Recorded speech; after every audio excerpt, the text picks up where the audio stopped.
After gun turret 2 in the battleship Iowa blew up last April, the Navy concluded that this man, gunner's mate Clayton Hartwig, had caused the explosion, deliberately killing himself and 46 of his shipmates. Is Hartwig guilty? The guy didn't even know he was on duty until like a few hours beforehand. Yet he's supposed to be some premeditated mass murderer. Nobody in the Navy community believes he did it. All that cheap, taxpayer-subsidized water was supposed to go to small farmers to help settle the West. So how did it end up going to growers like the Southern Pacific Railroad, which benefited from a 10-year, $60 million water subsidy on the 100,000 acres it owned in the San Joaquin Valley? It's a great deal. I want that deal. I mean, if they built a pipeline to my car and gave me gasoline, although I never got a check, but I could pull up to that little gas pump every day and fill up my car, you'd call that a subsidy. Vincent Bovino, policeman and bodybuilder heavily into steroids, was on duty at a welfare office when a woman began shouting abuse. Instead of calming the situation down, I wound up grabbing her, throwing her across the room, jumping on her back. A policeman on steroids, you don't have to worry about him shooting you. What you have to worry about him is hitting you with a flashlight over your head so hard that he's going to kill you. I'm Mike Wallace. I'm Morley Safer. I'm Harry Reasoner. I'm Ed Bradley. Those stories tonight on 60 Minutes.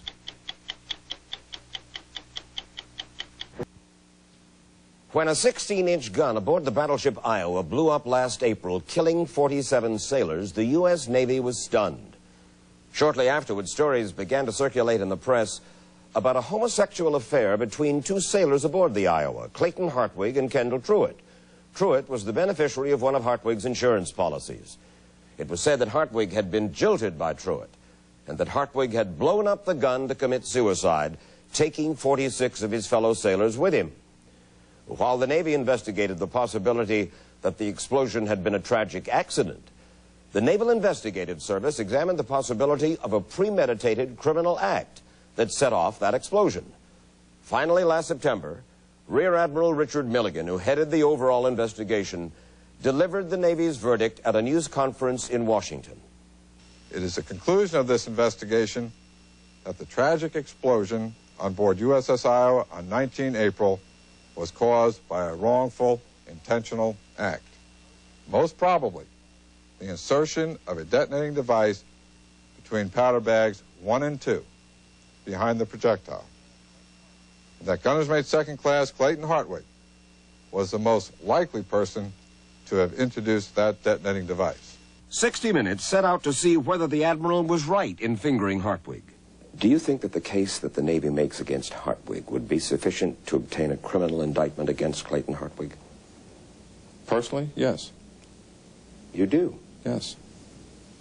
I think the case that we have in this investigation is very solid. I think the evidence is there. The findings of fact and opinion support the conclusion. If Admiral Milligan is correct that he has enough hard evidence against Clayton Hartwig to obtain a criminal indictment, he should have reasonable answers to several questions. What was Hartwig's motive? Did he have the opportunity to blow up the gun? What method did he employ? And finally, was the explosion a criminal act at all, or was it an accident? First, what would drive Hartwig to kill himself and to murder 46 of his shipmates? You'll find that he is a very troubled individual, very much of a loner, a man who had principal friendships throughout his life, very limited numbers at one time, and was very depressed on the loss of those friendships. He's a man who talked of suicide to 4 individual witnesses. When? Where? On board the ship, the witnesses that were interviewed by the Naval Investigative Service. Gunner's mate John Malahy, a survivor of the Turret 2 blast, was Hartwig's friend. I've never seen him despondent. I had talked to Clay the night before for quite some time. The night before the explosion? Yeah, for about 45, 50 minutes. What'd you talk about?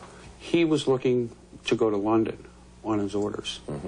And so I was sitting down and we were making up a list of all the necessity items that it would need, like the adapter plugs for your electrical outlets. Wait a minute. Are you saying, John, that the night before the explosion, in which it suggested that he wanted to blow himself and his shipmates up, he was talking to you about what he was going to do in London? Yeah, 45 to 50 minutes. Hartwig had been notified by the Navy that he was a candidate for a security job in London. I just can't visualize Clay killing himself, and not only that, but taking everybody else with him. It just doesn't make any sense, you know, from the way I talked to him the night before, and he was really happy. Let's say that he wanted to commit suicide. Why does he have to do it in the circumstances which you detail? If he's this loner, if he is troubled, if he is psychologically deficient in some way, how come then he is the gun captain on the most important gun aboard the Iowa? The people on board the ship responsible for managing the personnel programs on the ship were not aware of all the details associated with Petty Officer Hartwig's background. That all came out after a very extensive and thorough investigation by the Naval Investigative Service. Reportedly, the Naval Investigative Service, NIS, said Kendall Truitt was Hartwig's lover. Truitt has denied this. He is married, and the Navy has now acknowledged that the leaks about him were untrue. According to Truitt, Hartwig was dating a young woman who occasionally danced in a bar to help pay her way through college. If he had this relationship, for instance, with this young woman, where did all the talk about homosexuality come from? I'd like to ask you the same question. I think a lot of it stemmed from the fact that neither one of us came back drunk all the time, and we could carry on an intelligent conversation without, you know, having to talk about cars or just this or that. And we enjoyed each other's company. So whenever we went overseas, they always tell you to go off in a pair, you know, go with friends anyway, because you are in a foreign country. And we spent a lot of time together. We asked the head of the Naval Investigative Service, Admiral William Shakti, about those reports of a homosexual relationship between Truitt and Hartwig. Was Hartwig a homosexual? We have no evidence to substantiate that he was a homosexual. Then why was it leaked that he was a homosexual? Mike, the leaks were unfortunate. Where'd they come from? We don't know. Bill Arkin, author of a recent study of naval accidents, was one of the people who brought those NIS leaks to the press. In the course of very routine work, talking to people in the safety areas within the Navy and the investigative bureaucracy within the Navy, people I know, their willingness to come forth and say that this was a homosexual love triangle, that this was a guy trying to commit suicide, that this was malfeasance. I mean, things which, by the way, for a long time I myself accepted and believed because of the assurance with which the information was put forward. You don't have to name the individuals, but they represented Naval Investigative Service, correct. NIS? And the Department of the Navy, the bureaucracy within the Navy Department. In the course of their investigation, the Navy asked the FBI to compile a psychological profile of Hartwig. The FBI uses such profiles to identify possible suspects. But the FBI later complained that the Navy had placed too much emphasis on what the FBI says was mostly uncorroborated background. Do you think Clay Hartwig was conceivably suicidal? No, not at all. If he was... There are so many fallacies with their theory. If indeed he was suicidal and he wanted to kill himself and wanted to go out in the big bang that they say he did, he could have gone into the magazine, taken out a bag of powder, and taken a big lighter and stood there until it blew up. What about all of the facts involved in this case which contradict the Navy's conclusion? For instance, the one that I think is most interesting, the guy didn't even know he was on duty until like a few hours beforehand. Yet he's supposed to be some premeditated mass murderer going around doing all of this and planning it in a meticulous manner. He didn't even know he was going to be there. The Navy released this videotape, including dramatized scenes, to demonstrate, they say, that the blast occurred between bags 1 and 2 of the powder charges.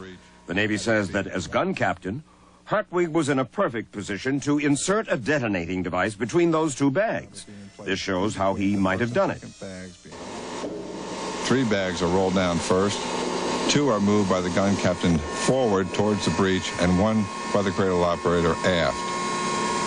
The gun captain places 2 lead foils, which serve as a decoppering agent, in between the first and second bags that will go into the breech.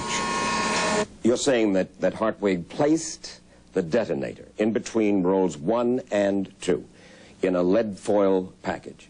In between propellant-charged bags 1 and 2, yes. But Truitt and a number of other gunner's mates on the Iowa have told us that was not the way they did it on that ship. That the lead foil was placed between bags 3 and 4. Oftentimes, the cradle operator will actually hand it to the gun captain, and he'll place it, in between the 3rd or 4th, or, just wherever. The lead foil packet it's very similar to like a piece of bread. It's that thin. Right. Now, they're saying that he had something in there. That I don't believe that for a second. You couldn't conceal something in there, and they're also saying that he fabricated all these elaborate devices they've put in there. Petty Officer Hartwig was the type of man, for instance, I had to put in his car radio because with instructions he could still not install it. Hartwig? Yes. And they're saying he, on his own, devised something, some detonator. I don't think so. Well, why would the Navy go after Hartwig? He's available. And he's dead. He's at the right place at the right time, and he's available, and he's dead. What are you saying? That would be almost impossible to do? It would be hard to do, especially with a guy standing right next to you. And if the guy was standing right next to you, he could keep you from doing it if he knew what was going on. Surely. I was on the phone telling the magazine. I'm the guy that heard everybody's last words. And? If I knew I was going to die, I think I would be really excited. I think that I would be panicked. Oh, sure. I think I'd panic. I think I'd be ecstatic.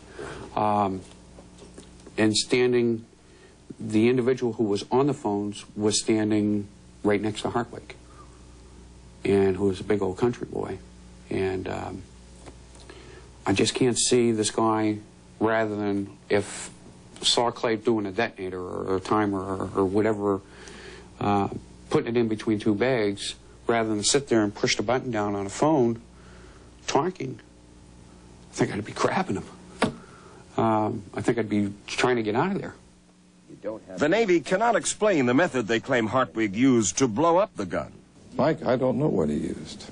I don't know what exact explosive device was used. First, the Navy theorized that the detonating device was constructed from a Radio Shack timer, a rifle cartridge, and a 9-volt battery, like these. Navy tests later proved that that theory was incorrect. But the Navy had another theory, that a chemical detonator had been made out of substances like these: Brill cream, steel wool, and a commercial cleaning powder that contained chlorine. But the FBI crime lab, which ran its own tests, said there was no evidence that any kind of explosive device was used. So it's your machine against the FBI's machine? No, it's our very extensive testing that we have done. Did you rule out any scenario that could have said, listen, this is an accident which we simply cannot explain? Mike, we looked for an accident. That was the goal. We were looking, what caused this accident? The purpose was to find out what caused it so it will never happen again. Finally, what about the tactics of the NIS, the Naval Investigative Service, in trying to prove that a crime had indeed been committed? Seaman David Smith underwent hours and hours of intensive questioning by the NIS as to what he knew of Clayton Hartwig and the explosion. Right after they started questioning me, they said point blank, they know he did it. They told me point blank, they said, we know he did it, we're just trying to find the proof.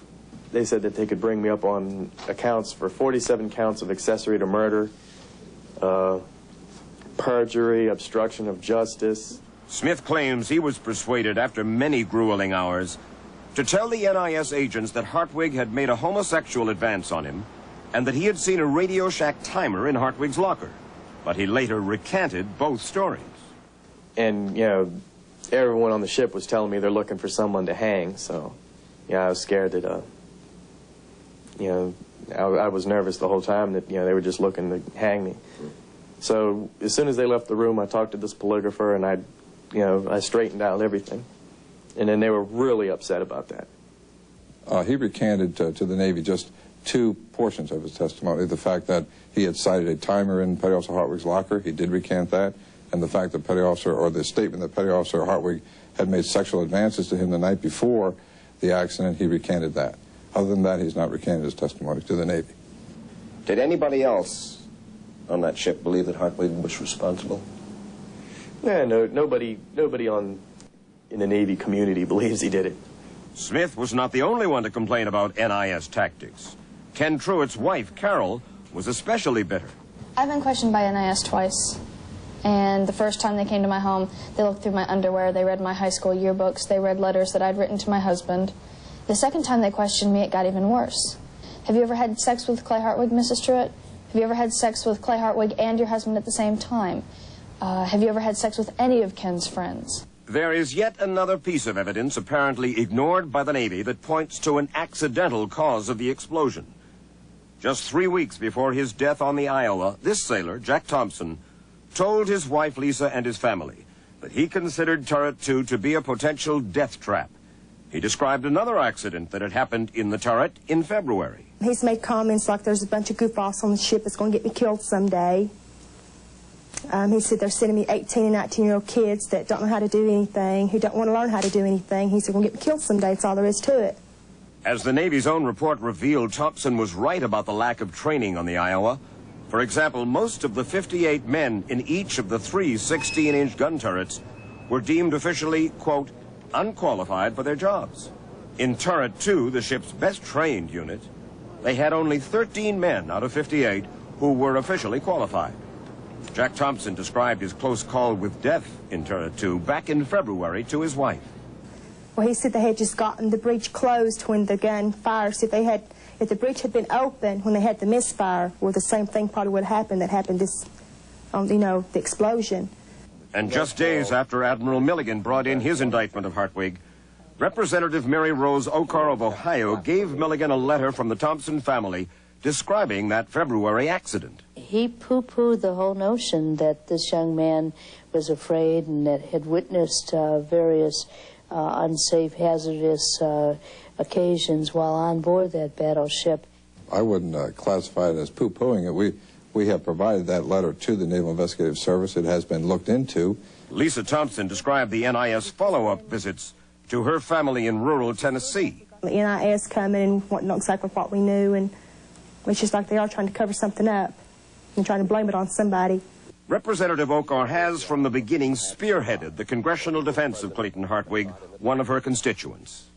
By their own admission, this was a very unsafe battleship, that there was a terrible lack of authority and command, there was not adequate training, and indeed the whole environment was conducive, I think, to this type of tragedy taking place.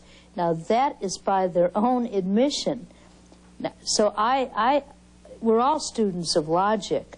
If you have the most flimsy, circumstantial, so-called evidence pinpointing this young man as having done this ill deed, and he's not here to defend himself, it's the family against the United States Navy. Clayton Hartwig's father, Earl, was himself a gunner's mate in World War II. He inspired his son to join the Navy and follow in his footsteps. Hartwig echoes comments we heard from many others as to the Navy's possible motives for fingering his son. What would be in it for the Navy to point the finger at Clay? 4 battleships that are on the line right now would be the main reason, because if they found them defective, I don't think the government would support an antiquated piece of equipment that may kill hundreds of other people down the line. So you mean you believe it's just self-interest on the part of the Navy that wants to hold on to its battleships, and they're willing to point the finger at Clayton Hartwig if necessary? That's right. To save their battleships? That's right. How can the Navy say this about a man who cannot testify for himself, whose shipmates say he was not that kind of a fellow, whose family naturally says he's not that kind of a fellow? You don't have any fingerprint. Even the FBI says that what you are alleging is not so. At least it's inconclusive as far as they are concerned. Mike, there is no other cause for this accident. We have looked at everything. We ruled out everything. We conducted a thorough investigation, and it all comes together to the only conclusion that I could and I did make. And that's the one that you're well aware of. This was a deliberate act, most likely done by Petty Officer Hartwig. At this moment, there are 3 investigations of the Iowa affair underway in Washington. One by the Senate Armed Services Committee, another by its counterpart in the House, and a third by the General Accounting Office.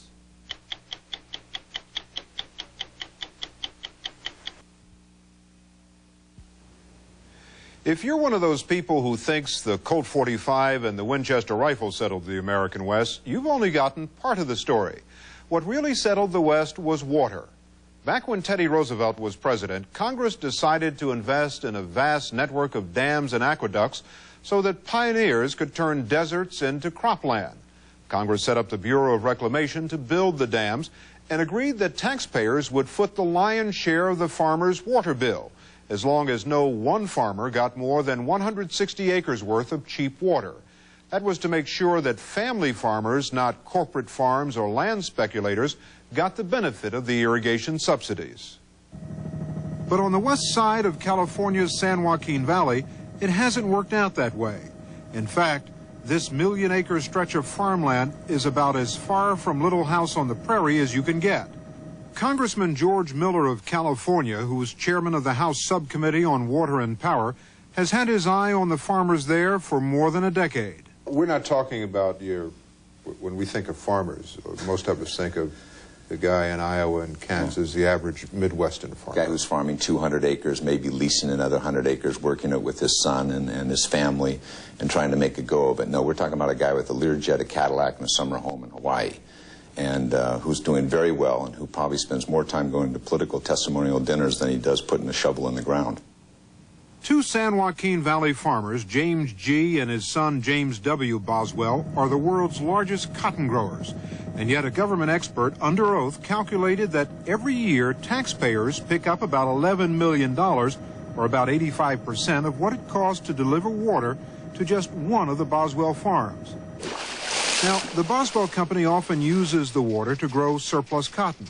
So, for example, 3 years ago, on top of the $11 million water subsidy, the U.S. Treasury paid Boswell another $11 million for surplus cotton. We wanted to ask James W. Boswell, who runs the company, why taxpayers should subsidize his company's water bill, especially to grow more cotton than we need. But Boswell, who lives several hundred miles away in a plush Los Angeles neighborhood, declined to be interviewed. We did speak with the president of the Westlands Water District, Jack Stone, whose family farms 7,000 acres. According to government experts, it costs the taxpayer more than $3 million a year to deliver water just to the Stone farm. Stone says it's not a subsidy, it's an investment. Is the water that you showed me out there this morning, is that subsidized water? No. It's not. I don't think so. And the Bureau of Reclamation says it isn't. But the Congress of the United States calls it subsidized water. We're just going to deal. Well, we're talking, the water that they call subsidized and the water that you call an investment, that's the same water we're talking about, right? I'll agree on that. Okay. Statement's kind of a tricky statement, but I'll agree on that. Sam Gadenson is a congressman from Connecticut. You call this a subsidy, but the government doesn't write out a check every month to the water users. How is it a subsidy? When the government spends billions of dollars to deliver an essential fluid for growing these crops, water, that's a subsidy. I mean, if they built a pipeline to my car and gave me gasoline, although I never got a check, but I could pull up to that little gas pump every day and fill up my car, you'd call that a subsidy. If you hadn't made this investment here, there'd be nothing out here, nothing but jackrabbits. And every year you get the advantage of the taxes paid on the food and fiber that is raised here. I think it's a good deal for you guys. For who? You, the taxpayers. What do I get out of it? You get cheaper food and fiber, and you get this $50 million put in the Treasury every year. Every year. It's a great deal. I want that deal. You give me $2.2 billion a year. I'm going to build a plant to make widgets, which we have too many of already. And then I will say that on the profit of those widgets, which the government has to buy from me because there's no market for them, I'm going to pay taxes. It's lunacy. Of the $2.2 billion a year that taxpayers spend on water subsidies, Gatenson says $830 million is used to grow more crops than we need. It's impossible in human terms to be so precise that you pick just the amount of cotton that you need every year. Congressman Chip Pashayan represents the San Joaquin Valley. Frankly, I'm thankful as an American that we have a system that I think it's far better to have a little bit too much food and a little bit too much fiber than not enough. Listen, we need a lot of things in this country, Congressman, more than we need surplus cotton. Well, Mr. Bradley, it's still better to have a bit too much than not enough.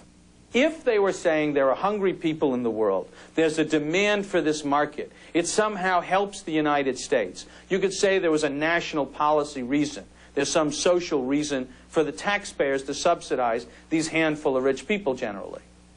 But it's not as if there's a shortage of these products. Half the products are already in surplus. Now remember, all that cheap taxpayer-subsidized water was supposed to go to small farmers to help settle the West. So how did it end up going to growers like Jack Stone, J.G. Boswell, or the Southern Pacific Railroad, which benefited from a 10-year, $60 million water subsidy on the 100,000 acres it owned in the San Joaquin Valley? For one thing, many large growers got around the law by creating so-called paper farms. For instance, a grower with 10,000 acres simply divided up his property into 160-acre parcels. Even though the land would continue to be farmed as one operation, each 160-acre parcel would be technically owned by a different family member or investor and could get subsidized water, as long as the government didn't object, which, by the way, it almost never did. In the late 70s, a congressional task force concluded that the Interior Department's Bureau of Reclamation, which runs the water program, had done nothing for decades to stop the phony paper farms. In 1982, we finally said enough was enough. Congressman George Miller was an author of the 1982 law that tried, once again, to stop giving away tax money to some of the wealthiest growers in America. The law said growers could get 960 acres worth of cheap water, up from 160, but that was it. To get more than that, the growers would have to pay a much higher price for the water. It was up to the Interior Department's Bureau of Reclamation to enforce the 1982 law. Phil Doe works for the Bureau in Denver. Your responsibility then, when Congress passed the law, was to write the rules that would enforce the intent of Congress? Yes. Was Congress, were the members absolutely clear about what they intended? There can be no doubt what they intended. And you can look at the conference report. They say we intend two things.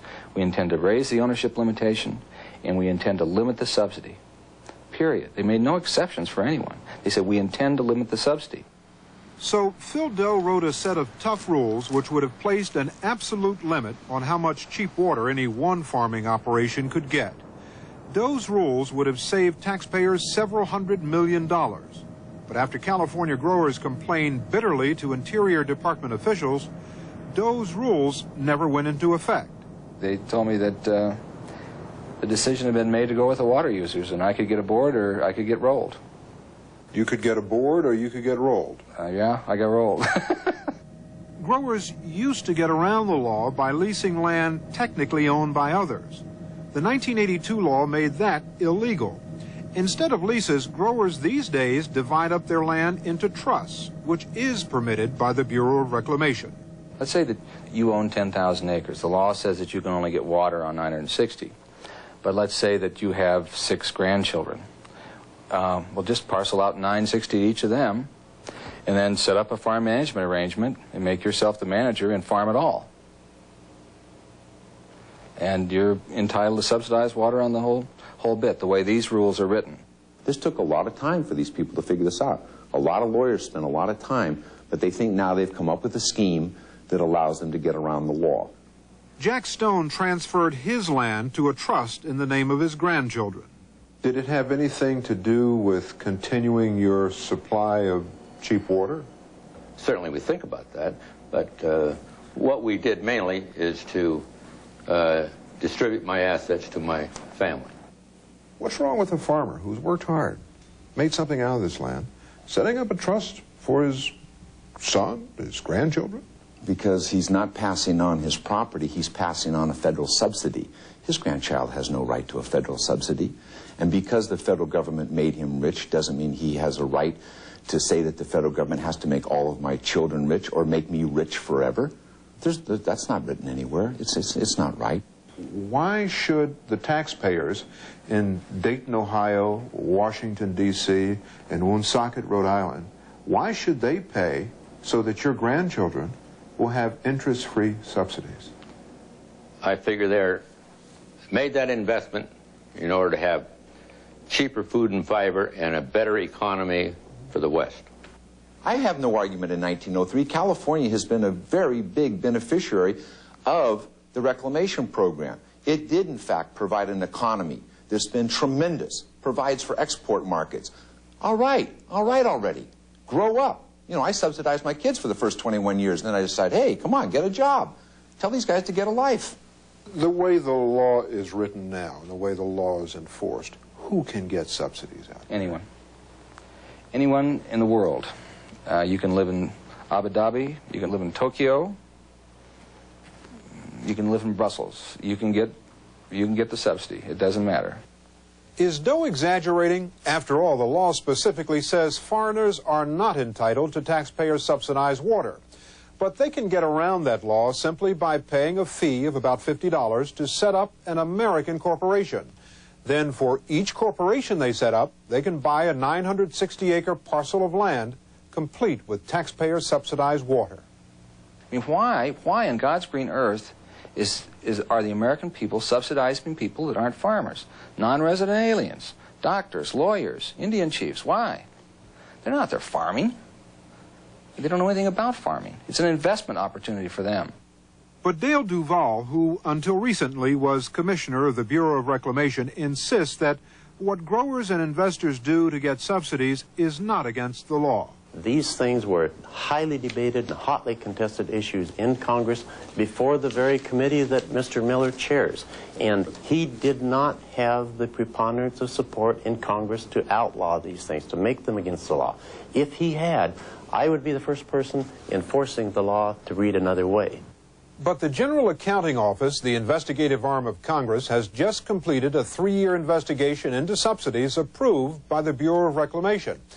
In a report soon to be made public, the GAO has concluded in part that the Bureau of Reclamation failed to enforce the law in the way Congress expected. And what about Phil Doe, the man who tried to cut subsidies to the big water users? Well, several months after the growers complained about Doe to the Interior Department, Commissioner Duval removed him from any involvement in the water program. I was made a hazardous waste coordinator for the Bureau. And when I've been... Was that your field of expertise? No, I had general chemistry in 1956. And I didn't do too well at that. He blew the whistle. He called the shots as he saw them. He was a threat. They don't suffer threats. They don't suffer threats very well.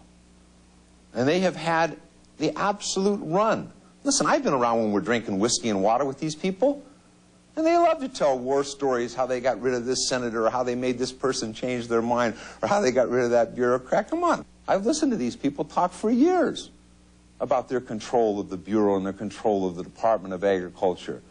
I mean, this is the wonderland of federal subsidies for the rich.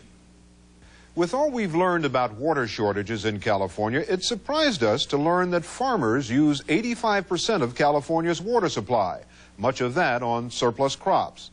Legislators like George Miller, who's from Northern California, and others want to funnel some of that water from agriculture to California's water-starved suburbs and cities.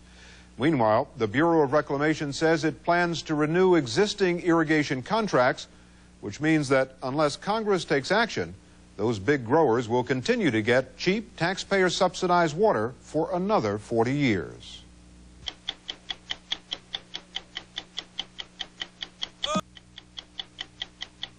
"60 Minutes, a CBS News weekly magazine, will continue.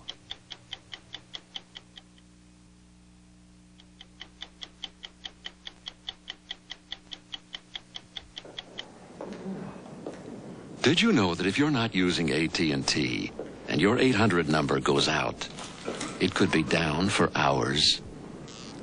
If it does, to your customers, you're out of business. And all you can do about it is sit around and wait. Hi, how may I help you? But if you use AT&T 800 service, you get the AT&T 800 assurance policy. If your 800 number is ever down for any reason, only AT&T guarantees to get you back in business within an hour. The choice is yours. Keep your customers coming through on the most reliable network in the world. or take the chance that someday things might get so quiet.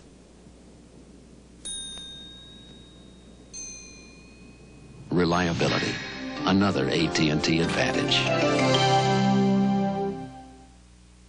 Dear Rayovac, I've had a battery-operated back scratcher in the drawer for years and years. We had 2 Rayovac batteries in it. I turned it on, and lo and behold, they were still good. We were really surprised, and so was everyone else. No one believed it until we showed them that they still worked. How's that for good batteries? Sincerely, Mrs. Margaret Bronert, Cincinnati, Ohio. Rayovac, batteries that turn people on. It's not exactly news that athletes use steroids to make them tougher and stronger, to give them the extra edge that nature's denied. What is known is that steroids can cause side effects: heart disease, liver disease, sexual dysfunction.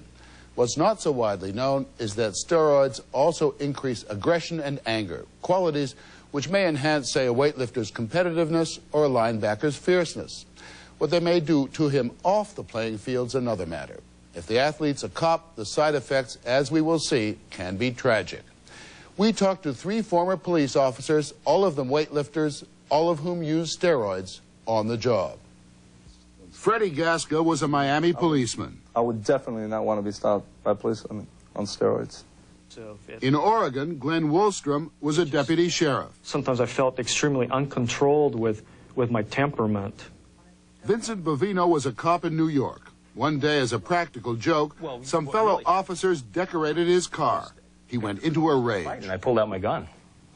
And it was an intimidation factor, but that wasn't me at all. And I mean, not that I was going to shoot the other cop, but I just wanted to let him know that I was serious about him not screwing with my car. The short temper the steroids give you, the aggression, the hey, you know, I'm not taking anything from you. It's dangerous. It's dangerous. It is plenty dangerous just being a policeman. You are ordered to disperse. At any moment, he may be forced into a volatile situation, split seconds away from mayhem. He is trained to try to keep the temperature down, to put up with both verbal and physical abuse, to use force as a last resort, to, above all, control his own temper. Vincent Bovino, policeman and bodybuilder heavily into steroids, was on duty at a welfare office when a woman began shouting abuse. Instead of calming the situation down, I wound up grabbing her, throwing her across the room, jumping on her back, and handcuffing her. And it was just rage, because I had been provoked over a period of time, and I got pushed over the edge. Did that shake you, that experience? Definitely. Definitely, because immediately afterward, you replay it in your mind like a movie, and you don't even recognize yourself. You say, that's not me. That's not me. And it's a very uneasy feeling, knowing that you could be out of control. Vincent Bovino was a Nassau County, New York police officer for 13 years. Today, he does not use steroids, and he is no longer a cop. In 1987, he was arrested for selling steroids and needles. The charge was reduced to a misdemeanor, and he was fined $700. He did not go to jail and never named the names of the dozen or so cops who were his customers. A policeman on steroids, you don't have to worry about him shooting you. What you have to worry about him is hitting you with a flashlight over your head so hard that he's going to kill you. Freddie Gasca should know. He was with the Miami PD until 1986, when he was fired while under suspension for using excessive force. There was a hardcore group of weightlifters in the department who were involved in a number of outrageous incidents, including the beating to death of one suspect. There was Officer Scarface Garcia, a dedicated lifter, steroid user, now wanted by the FBI for drug dealing and plotting to kill witnesses. The Miami PD, like most departments, ignored the steroid connection, even commended officers who were in good shape, and only acted when the violence became intolerable. Freddie Gasca started on steroids just after joining the force, and knew of at least 40 other officers who were regular users. But were you openly using it, talking about it? Or was it a big secret? No, you can't keep it a secret. You put on 35 pounds of muscle in a period of 3 to 4 to 5 months, and there's no secret about it. Everyone knew who we were. They joked about it. Supervisors joked about it. Were you taking them right on the job, steroids? Sure. I had them in my patrol car. Other guys had them in their patrol cars. They would call me by sometimes when they didn't have any and say, hey, I left mine at home. And I would give them a few of mine. Did you notice mood or behavioral changes in other cops? I'd noticed them in myself and them. And we would talk about it. And we would try to control it to the point where if we felt something coming on that we were going to lose control, like in any situation, we would back off and try to have another officer take over. Somebody not on steroids? Hopefully. Or somebody sitting in the background that's on steroids that wasn't to the point where you were. We began to experience more incidents of prisoners being beaten, prisoners being physically abused. Richard Witt is now chief of the Hollywood, Florida Police Department. But 3 years ago, he was in charge of training for the Miami PD. We had incidents reported of police officers becoming very physically aggressive toward individuals who had done things as simple as refusing to sign a traffic citation. Many of the steroid users who I have interviewed described precisely similar events where a minor provocation, a minor incident, would suddenly cause them to flare up and become unexpectedly violent. Dr. Harrison Pope is an associate professor of psychiatry at Harvard. He is one of a handful of researchers who've looked into the effects of steroids on behavior. In some people who are particularly predisposed to these effects, they experience what we call manic symptoms, racing thoughts, and reckless acts and impairment of judgment. Glenn Woolstrom, now serving 20 years in prison, may be a textbook example. He was a deputy sheriff in Clackamas County, Oregon. He was a man who showed no evidence of any major psychiatric disorder, no evidence of violence, no criminal record. He's a man who you wouldn't have hesitated to have babysit for your children. But when he went on steroids, he experienced a striking personality change. Woolstrom was a man obsessed with weightlifting. He began what users call stacking, injecting or taking orally these 3 steroids: Anavar, testosterone, and Dianabol. Almost immediately, he became violent at home. A few weeks later, a few weeks further into the steroid cycle, Glenn Woolstrom was on his way to work when his car started overheating. He pulled into this feed store to ask for some water. Leslie Myers, one of the owners of the store, told him where he could find the water. Then he asked her if he could use the telephone. He wanted to call the sheriff's office to tell them he'd be a few minutes late for work. She told me where the phone was, and she made a comment that I should charge all you cops for using this phone. You come in here all the time, and I took it as a derogatory remark. At 9 the next morning, dressed in his workout clothes and carrying his .357 Magnum service revolver, he came back to the feed store just as Leslie Myers was opening for business. He was in a rage. At gunpoint, he forced her into his car and drove off. I felt that at the time I really needed to teach her a lesson, and that's what was on my mind. And I felt emotion in the car, and I remember at that instant grabbing my handgun and pointing it toward her, and a shot was fired. But you shot her? Yes. He shot her in the back. She fell out the open door, and he drove away.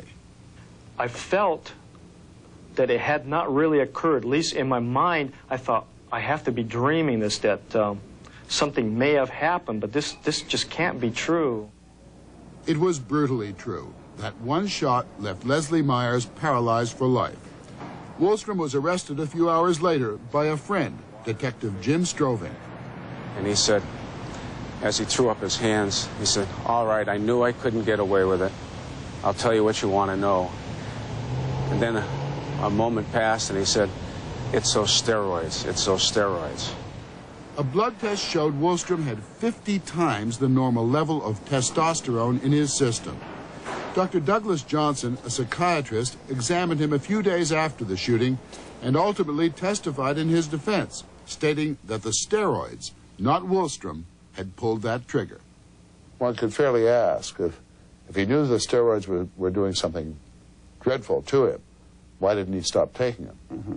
They also did something so powerful for him, made him feel so good and so strong, and fulfilled a need that he had, that he really just wasn't at that time able to give them up, and I'm sure he did not foresee the consequences. The judge was impressed by Dr. Johnson, but not convinced.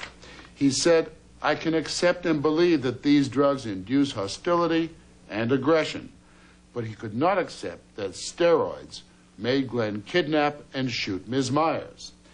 In sentencing Glenn, the judge did say much good can be said of this man. His career speaks for itself. His record is spotless and cannot be ignored. But he did sentence him to 2 20-year terms plus a 5-year term, all to run concurrently. If I could just turn the clocks back and, wish this that never happened. It's just, I just can't tell her enough how sorry I am for what I did. And those words again of hers were? I should charge you cops for coming in here using my phone all the time. And it's so peculiar because that shouldn't upset anybody over some statement that really didn't mean anything. Did he genuinely go from this meek, mild-mannered young man into a monster?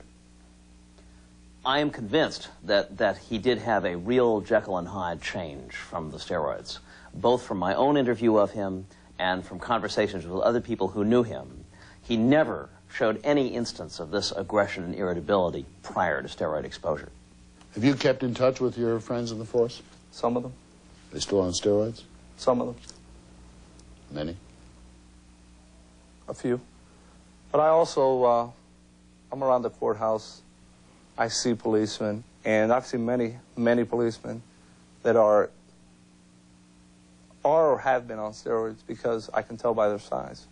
The only kind of action that could have been accomplished reasonably would have been through drug testing, so that it was provable. That's a very expensive process, and I'm afraid that not only the Miami Police Department, but that most police departments couldn't afford it. The fact is, police departments generally turn a blind eye to steroid use. In Texas, 7 state troopers caught using or dealing in steroids barely received a slap on the wrist.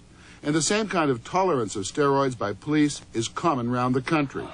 Okay, folks, Jeff Asher is 600 pounds. Here at the National Police and Firemen's Powerlifting Competition in Virginia Beach in September, the event was an open event. That is, no testing for drugs, despite a movement by an increasing number of bodybuilders and lifters to proclaim their competitions drug-free. We would not presume to tell you which of these cops might or might not be on steroids, but former police officer Bovino told us that anyone who takes the sport seriously can tell a steroid user just by his physique. He says he's out of the steroid business, but his new business is selling a book called The Underground Steroid Handbook, how to use them once you get them. And if they were legal, he says he'd be back on them tomorrow. I think that I would be using them to my benefit under a very controlled situation, and I feel I have a lot of experience with that. But you were a cop long enough to know that every junkie says that. I can control it. Pretty much, yeah.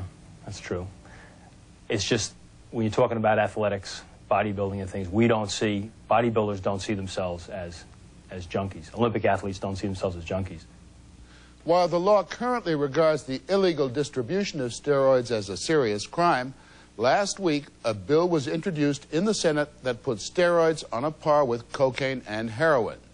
To get an idea of just how wholesale is the illegal use of steroids, listen to these numbers. Last year, American doctors and veterinarians legally prescribed steroids with a value of less than $10 million.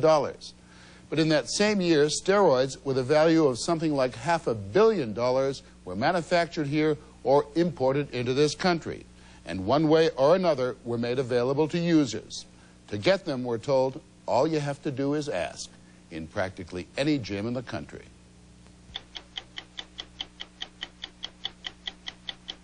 Tonight, new developments on two women in prison who've been on 60 Minutes in recent weeks.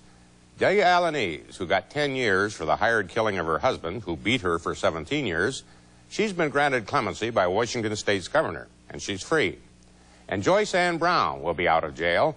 A Texas court set aside her life sentence for a murder many people feel she didn't commit. She'll get a new trial. I'm Harry Reisner. We'll be back next week with another edition of 60 Minutes.